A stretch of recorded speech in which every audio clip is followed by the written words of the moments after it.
prentsaurrekoari hasiera emango diogu. India, Frantzia eta Erresuma Batuaren arteko koprodukzioa dugu Tiger izenburu duna.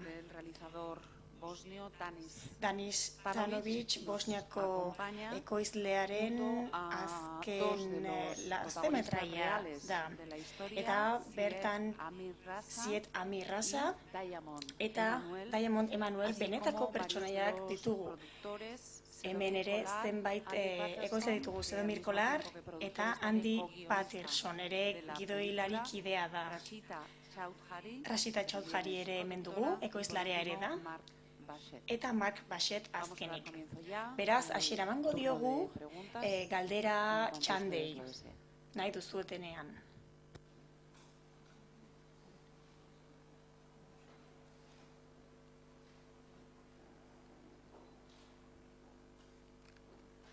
Hola. Sí. Hola, buenos días.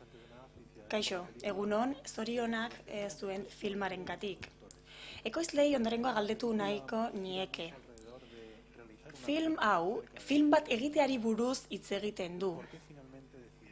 Zergatik erabaki zenuten film hau egitea?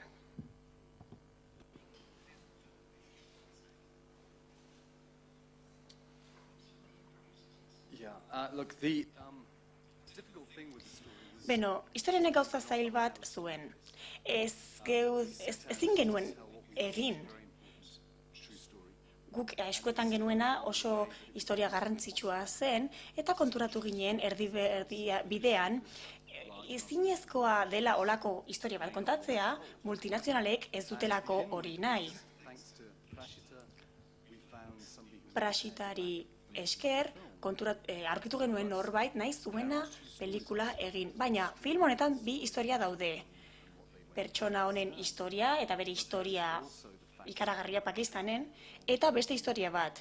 Filma egin nahi genuenean, arazo asko izan genituen. Eta historia hori, azken hori ere kontatu nahi genuen, zeren uste dut oso serioa dela olako historia bat kontatzea. Beraz, saiatu ginen zinegileak bertan sartzea horri buruzko eztabaida egiteko. Mendebaldeko telebistek eta mediek arazoak dituzte olako eztabaidak argitaratzeko, eta pentsatzen genuen agian juiziotan bukatuko genuela, baino naiz eta historiako xehetasun guztiak benetakoak ziren, zinegileak batzutan ez ziren ausartzen filma egitera. Bai, nik beste puntu bat jarri nahi dut. 2006an hasi zen ideia guztia. Danis Tanovic eta beste batzuk elkartu ginen. Inoiz ez genuen onartu nahi hau ez genuela egin behar. 8 urteetan zehar egon nintzen horri buruz pentsatzen. Indiara joan nintzen eta ekoizle kideekin ere elkartu nintzen. Bertan Anora Kaxakekin elkartu ginen zuzendari eta ekoizlari garrantzitsua. Berarekin hitz egin eta pentsatu genuen film hau aurrera eramatea. Eta momentu horretan, Indian, oso pozik sentitu nintzen. Zergatik erabaki genuen Indian, ezinezkoa zelako Pakistanen olako film bat koproduzitzea. Beraz, arazo hau 8 urteetan zehar gertatu zen. Hurrengo galdera, mesedez? Kaixo, nik bertako pertsonei galdetu nahi diet. Historia hau eta benetako historia ze puntutaraino dira berdinak? Edo desberdinak?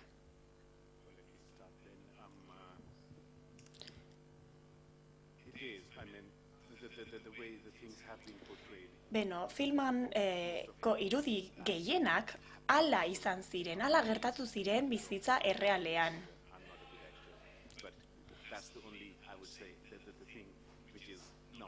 Hori pertsona hori han zegoena benetakoa zen.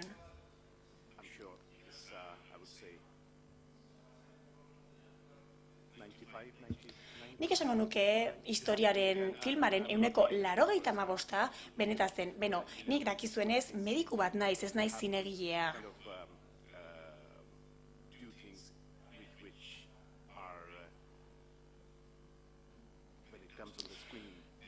Irudietara pasatzean benetako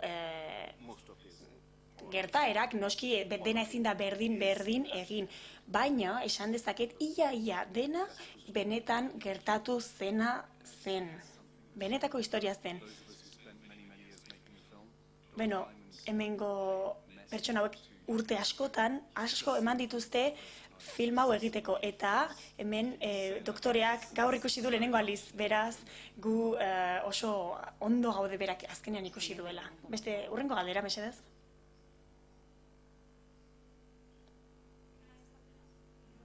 Beste gauza bat galdea aldezaket? Bai. Ez dakit nork erantzungo didan hau.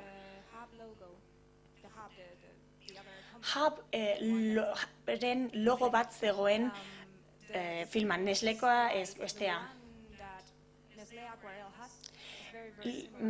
Logo hori Nestle Aquarellen oso antzekoa da, kointzidentzia bat alda, edo kasualidade hutsa da.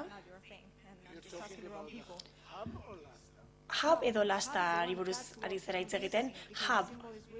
Horrik konfunditu egin nau zeren Huben logoa Aquarellen oso antzekoa da. Agian lastarenak, bai logikazekan Nestleena antza izatea, baina ez Hubenak.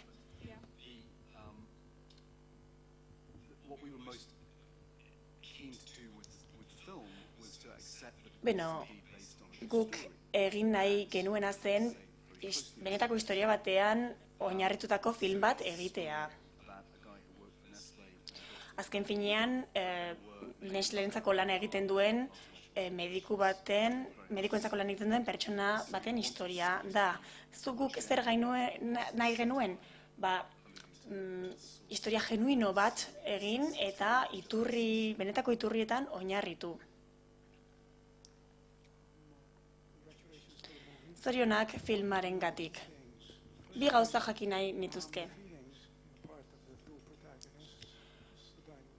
Mr. Diamond jaunaren sentimenduak buruz jakin nahiko nuke ONG-i buruz. Pakistanen ONG-ek egiten duten lanari buruz eta beste herrialdeetan. Zein dan ONG hoien rola. Eta bigarren galdera. Zuk esan duzu, 95% benetako da. Benetako historia dela. Berdina gertatzen da protagonistarekin, potentziala handia zuen gizon bat zela orain Toronton bizi dela.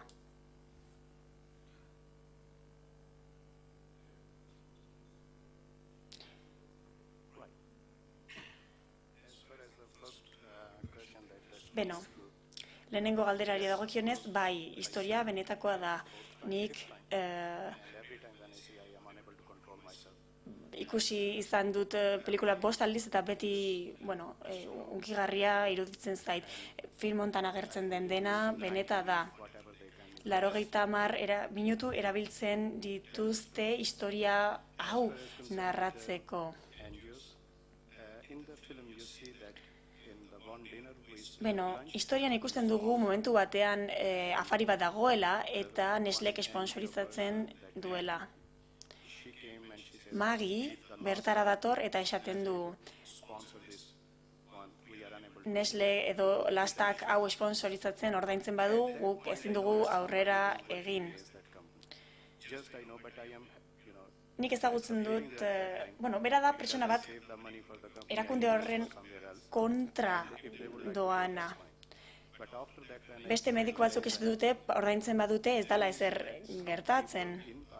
Guk ikusi genuena zen ondorengoa. Pakistanen badira pertsona batzuk lan egiten dutela umeak babesteko.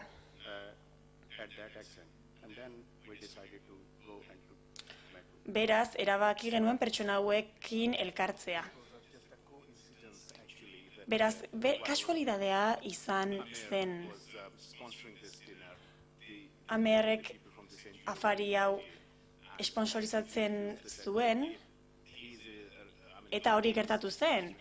Esaten zuten, konpainiak, erakundeak esponsorizatzen bazuen afaria, ez dutela parte hartuko.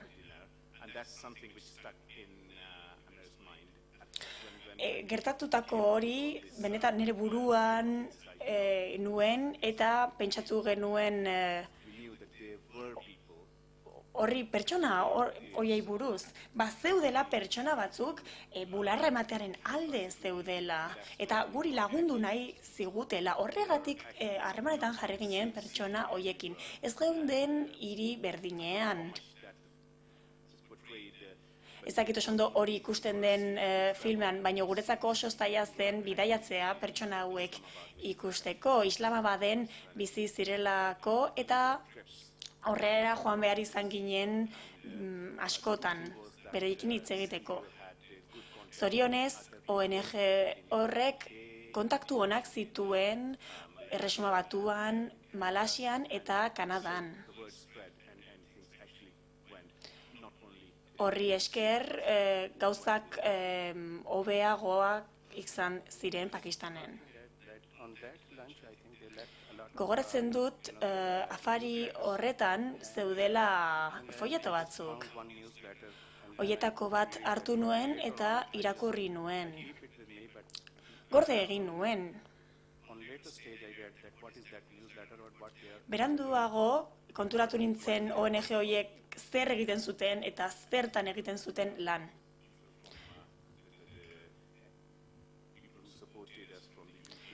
Erresuma Batuan askok defendatu gintuzten eta horietako batzuk hemen daude, zuekin egon dira eserita filman. Horregatik, gustatuko litzateke eskatzea pertsona horiei zutitzea, mesedez.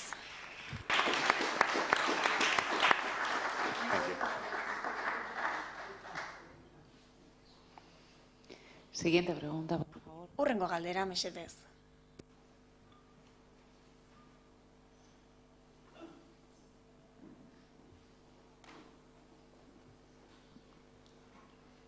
I wanted to know if there has been any reaction from... Beno, jakin nahiko nuke ea erreakziorik egon den Nestleren partetik.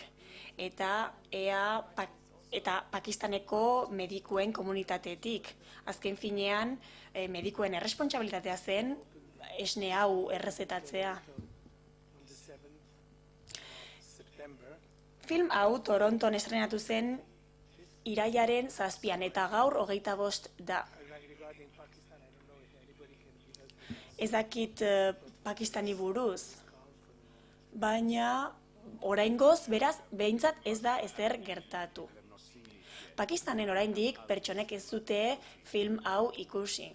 Beraz, ikusiko dugu ea zer gertatzen den etorkizunean, baina espero dugu benetan erreakzio bat egotea. Espero dut mezu positiboa ematen ari garela. Azken finean, umeen eta jaioberrien bizitzei garrantzi gehiago eman behar diegu irabaziei baino. Hurrengo galdera, mesedez. Arratsaldeon. Zorionak filmarengatik. Oso historia interesgarria da. Filmaren egiturari buruz hitz egin nahiko nuke. Zuek erabili duzue filma egitearen kontua, jarraipen ari bat bezala. Filmari buruzko erreflexio bat egiten da, nola narratu zen, eta zer da adibidez telebisten jokoa. Nik ondorengo galdetu nahiko nuke.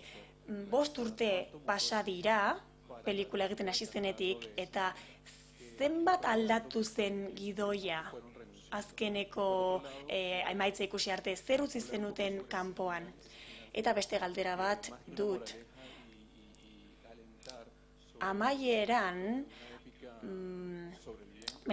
ikaskuntza bat aurkitzen dugu eta ere ulertzen dugu ze frustrazio sentitzen duen Magik esaten duenean arazo hau 70, 80 hamarkadan gertatu zela eta jarraitzen duela gertatzen. Pesimismo eta frustrazio sentimentuak daude historia honi buruz.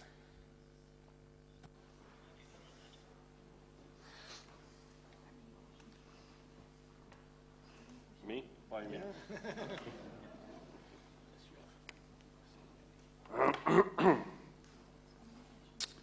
Well, look, obviously it took us 8 years. Bueno, 8 urte behar izan genituen film hau egiteko. Nik egin duen bizitza luzeena izan da.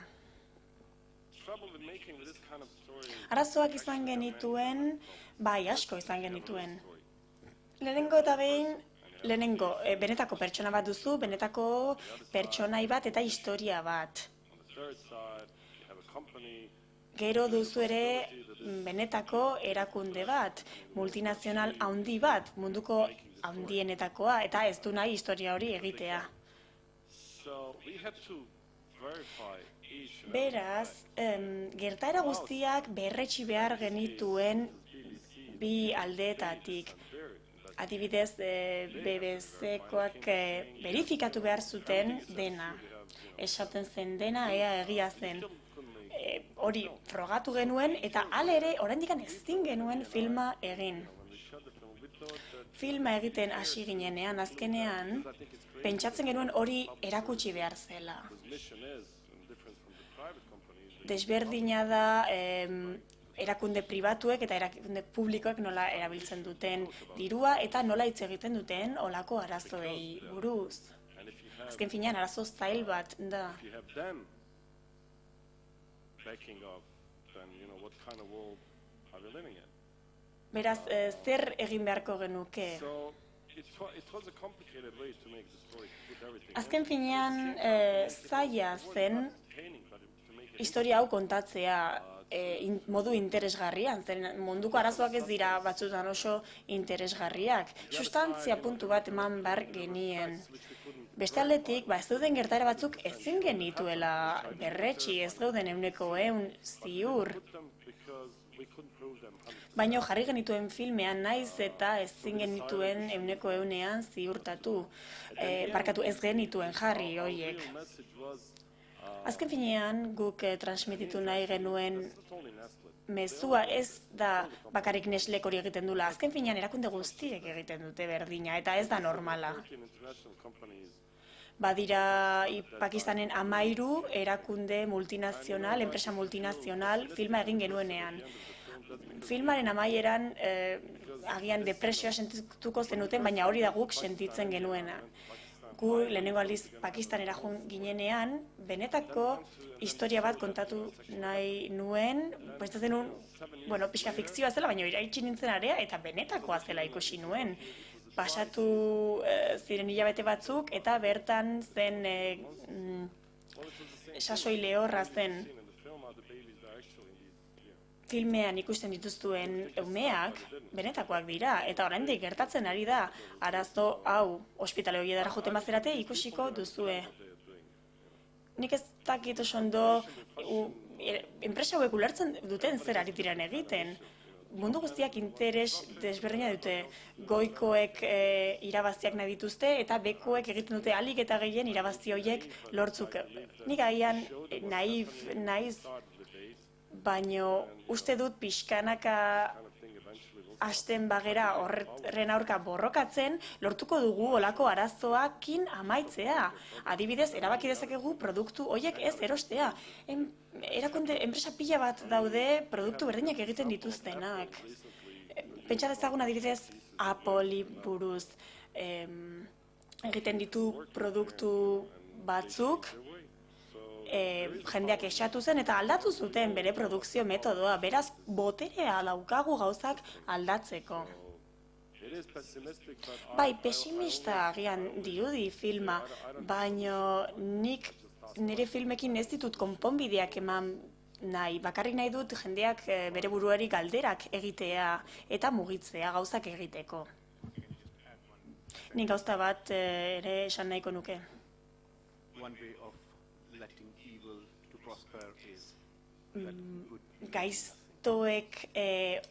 gaiztoei gauzak ondo joateko gauza da guk ezer ez egitea. Guk egiten badugu zerbait egiten hasten bagera, gaiztoak geldituko ditugu. Terrifying when you see actually, when beginning of the film you see Filmaren hasieran, Edward Kennedy asking those questions. Edward Kennedy senadorea ikusten dugu galdera horiek egiten, eta erakundekoek ez dute errespontsabilitate hori bereganatu nahi. Why we all feel today Berak emandako erantzun horrek pentsarazten digu ez dagoela etorkizunik gaur egun.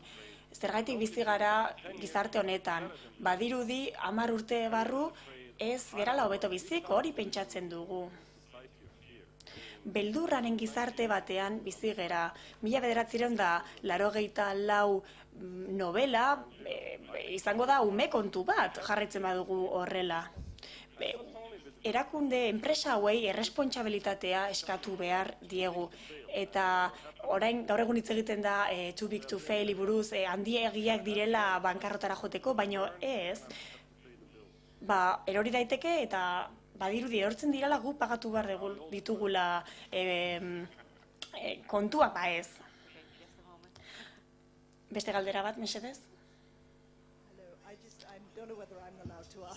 Bueno, nik ez dakit hau galdetu dezakedan.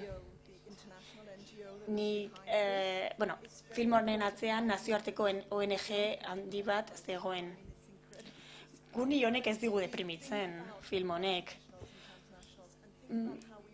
Enpresa multinazionalei buruz pentsatu, nola erregulatzen diran.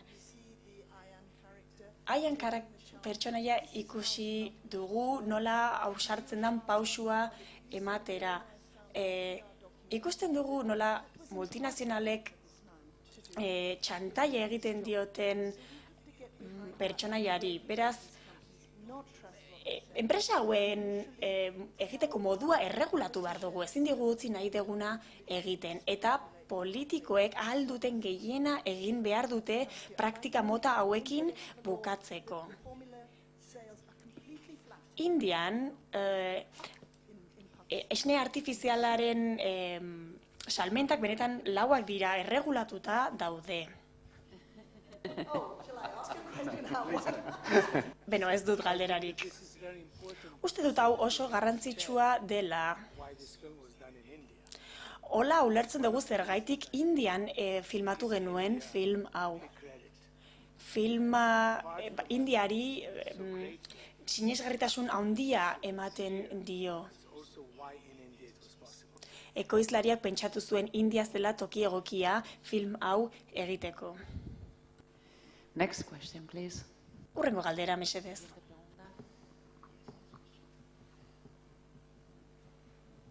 ¿No hay más preguntas?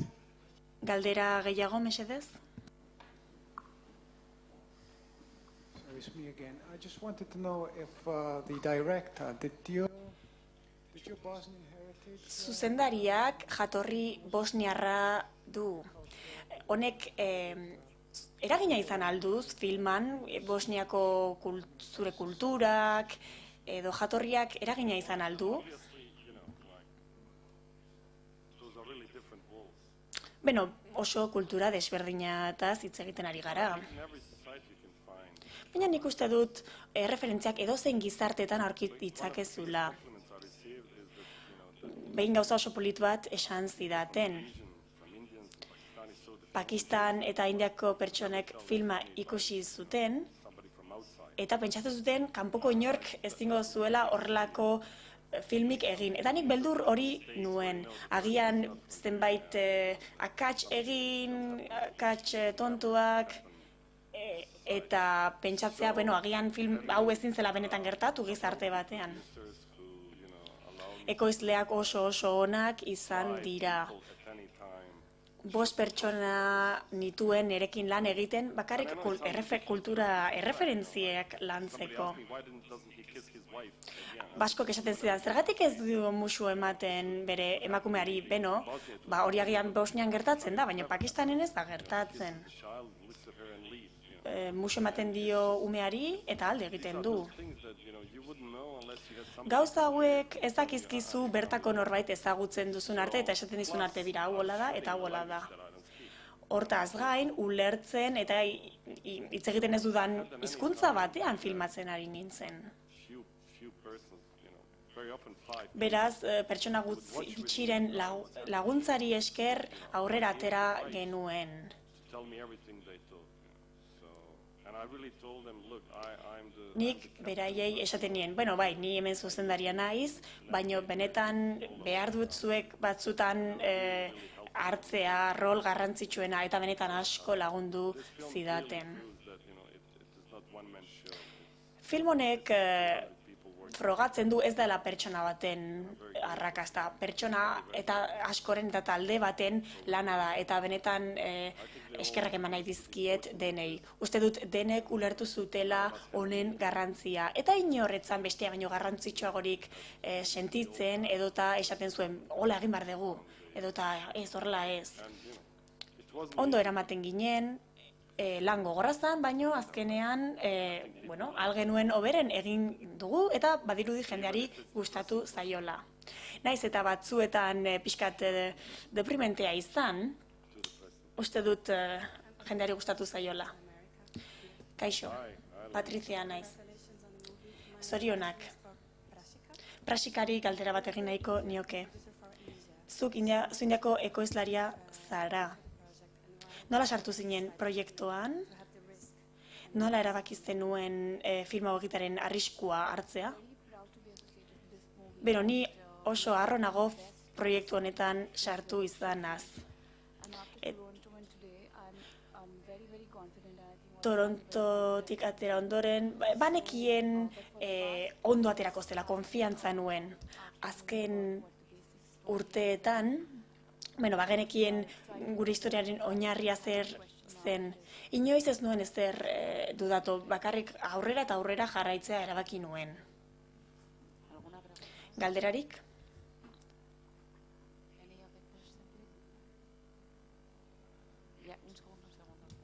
Micrófono. Hola, buenas tardes. Gracias. Arratsaldeon. Enhorabuena. Zorionak. Una pregunta sobre el realizador. Errealizadoreari galdera bat egin nahiko nioke. Productora pakistani. Zergaitik ez dago Pakistaneko ekoizpen etxerik. Frantsesak, ingelesak eta indiarrak ikusi ditugu. El productora pakistani, digamos que hay no sé por qué. Zergaitik ez dago ekoizpen etxe pakistanirik, arazo politikoengatik, hori da nire lehenengo galdera, bigarren galdera. Elegido está este tema. Zergaitik erabaki duzu gai hau. Más lejos a la lejanía del tema en otro país. Zergaitik erabaki duzu hain urrun dagoen herrialde batera jotea gai honi buruz hitz egiteko. Yeah.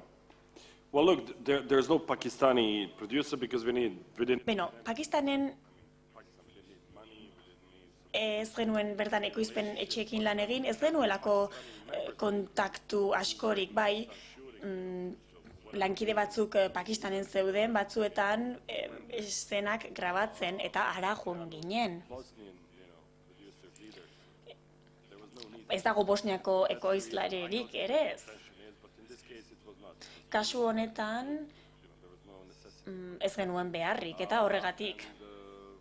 For the second, Beno, bigarren galdera erantzun nahiko nuke. we were in I don't know, Cannes Film Festival or something like Uste dut Canneseko zinemaldian batera geudela, it was immediately story.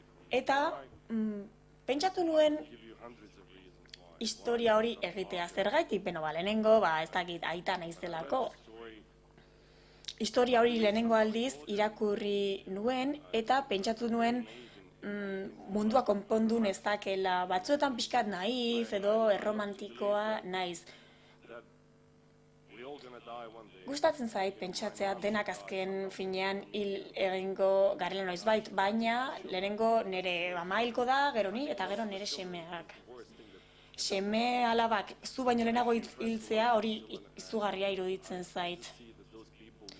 Ikusi dut nola seme alabak galdu dituzten pertsonak benetan oso ukituta daude eta ez dira berriro bizitza normalera bueltatzen. Eta hori kontatu nahi nuen. Nik 5 seme alaba dauzkat. Eta uste dut, azken finean, irideia guztia naturalki etorri zela.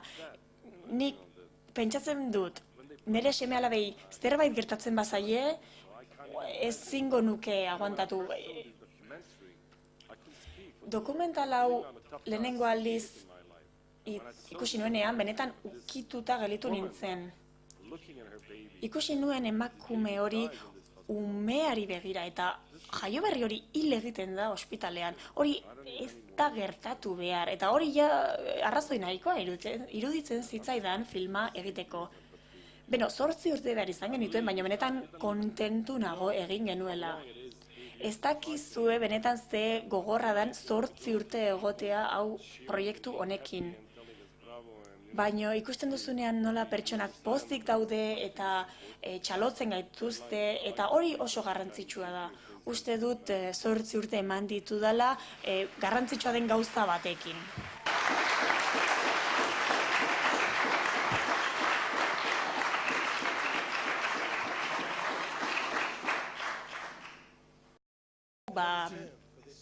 Norbaitek txibatazoa edo ematen duela, baina hau txibatazoa baino askoz gehiago da. Seguru nago, Amirrek izugarri sufritu duela. Galdetu nahiko niko ea film honek laguntzen dion sufrimendu hori hobeto eramaten. Orain interneten eran bizi gara eta horlako mezu eta film batek mundu guztira joan dezake, birala izan daiteke. Uste duzue, lortuko duzuela birala izatea, zeren uste dut merezi duzuela. Yes, of course, you know. Bai, noski. 1987an hasi ginenean, bakarrik 4 ginen. Hori, historia hori Alemanian bukatu zen. Estres izugarria izan genuen. Ni nire familiatik urrun egon nintzen. Nire amak kantzerra zuen eta hil egin zuen. Eta 3 hilabete beranduago nire aita hil egin zen ere. Ezin izan nuen funeralera joan. Urte horiek oso zailak izan ziren.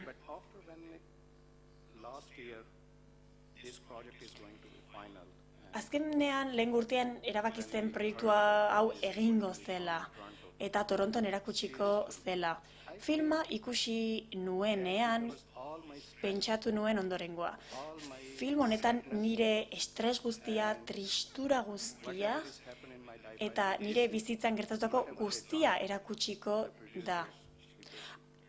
Ekoizlariek, Andy Patterson eta talde guztiak nire bizitza guztia erakutsi zuten.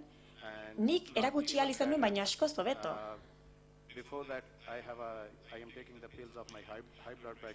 Nik hau filma erakutsi baino lehenago botikak hartzen dituen, tentsio altua nuelako eta orain ja ez dut hartu behar. Egin alduten guztia egin dute film honek arrakasta izan dezan. Eta hori Toronton ikusi izan genuen. Benetan oso pozik nago emaitzarekin eta eskerrak eman nahi dizkiot denoi. Mila esker.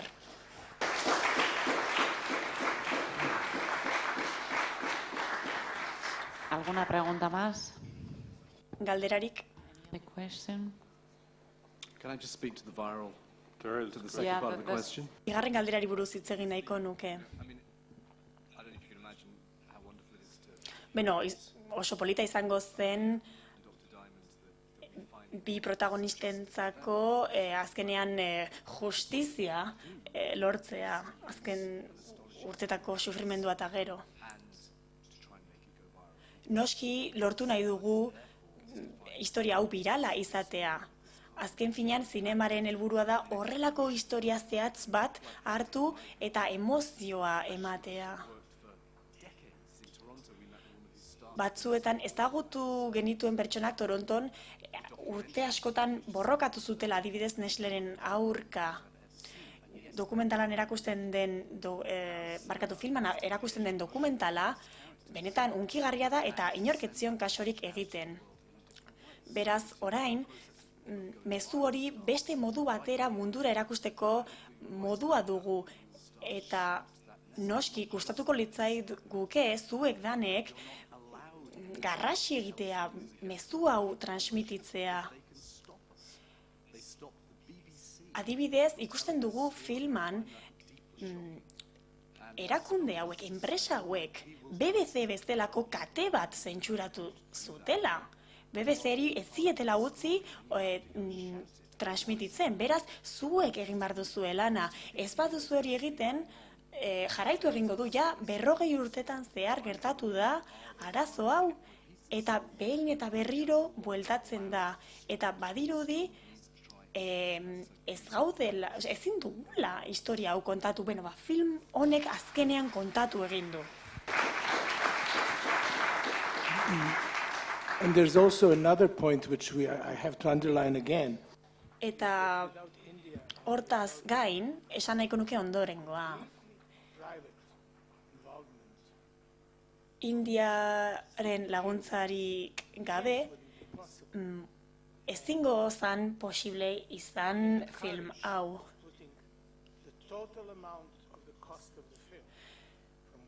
Filmaren kostuak oso handiak dira eta kontu oso garrantzitsu bat.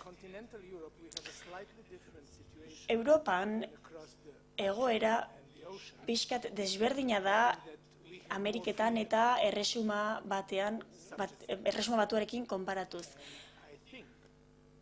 Uste dut pixka bat askatasun gehiago eta beldur gutxiago dugula.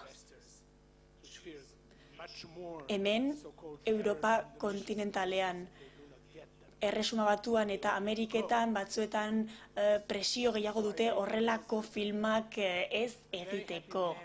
Enpresen mendeago daude. Beraz, uste dut India eta Europa kontinentalaren arteko harremana benetan ona dela. Baina ezin genuen pentsatu iturri pribatu batek finantzatuko zuela film guzti hau, eta horregatik eskerrak eman behar dizkiogu berari. Yo lo que quería decir era precisamente eso, que gracias por la valentía. Mila esker oso ausarta izan zarelako. Ausarta izan zinen hori denuntziatzean, baino ondorengo urteetan ere jarraitu duzu historia horrekin lan egiten, argitara eraman nahi zenuen. Uste dut pertsona gutxi direla hortaz gai. Nik ezingo izango nuke horrelako zerbait egin, mila esker. Mila esker. Ondorengo galdera? Esperientzia hau gogorra izan da, luzea eta zaila. Uste duzu sormenean zerbait aldatu dizula proiektu honek? Proiektu honek zure estiloa aldatu aldu, ala hurrengo proiektuetan eragina izango aldu? Yeah. Well, look, I think every experience changes. Uste dut esperientzia guztiek dutela eragina gugan. Inoiz ez gara berdinak hasi nintzenean eta orain noski desberdina naiz. Duela 8 urte ez nituen orain ulertzen dituedan gauza guztiak ulertzen, denbora duzulako gauzak pentsatzeko eta gogoeta egiteko. 4 urte beranduago berriro irakurtzen duzu gidoia eta konturatzen zara, badirudi zuk ez zenuela hori idatzi, eta 8 urte buruz hitz egiten badugu, orduan eta muturragoa da. Bueno, ez dakit, agian nire psikologoak erantzun behar du hau ez, brometan nago. Nire lana gustatzen zait beti aldatzen delako. Zerotik hasten zera eta nahi dena irekita dago. Nik ez nekin ezer Pakistani buruz, ni Indian bizi nintzen, 2 urtetan zehar. Bertan bizizarenean ez zara turista bat, bertan bizizera eta bertako jendeak, bertako kultura ezagutzen duzu. Hasten zera, ulertzen ezen dituen gauzak ulertzen. Adibidez, Ganesh ohorezko prozesio batean aurkitu nuen nire burua, ibaira juten, da nik ez nekien ez da nor zen Ganesh. Beraz, denak aldatzen gara. Nire etorkizuneko proiektueri buruz, zer esan dezaket.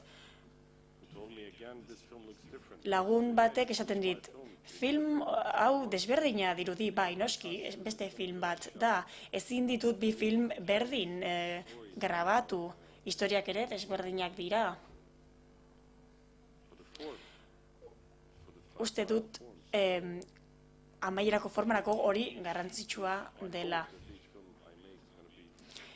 Benetan espero dut etorkizunean egiten ditudan filmak desberdinak izatea. Ez dakit zentzua duten nire hitzek? San Sebastiani ere eskerrak eman behar dizkiogu onera ekartzeagatik eta film honetan parte hartzea lehiaketan parte hartzea uzteagatik, eta oso hiri polita da. Euraldi hontara ohitu gera, eta gustatuko litzaiguke egun gehiago gelditzea.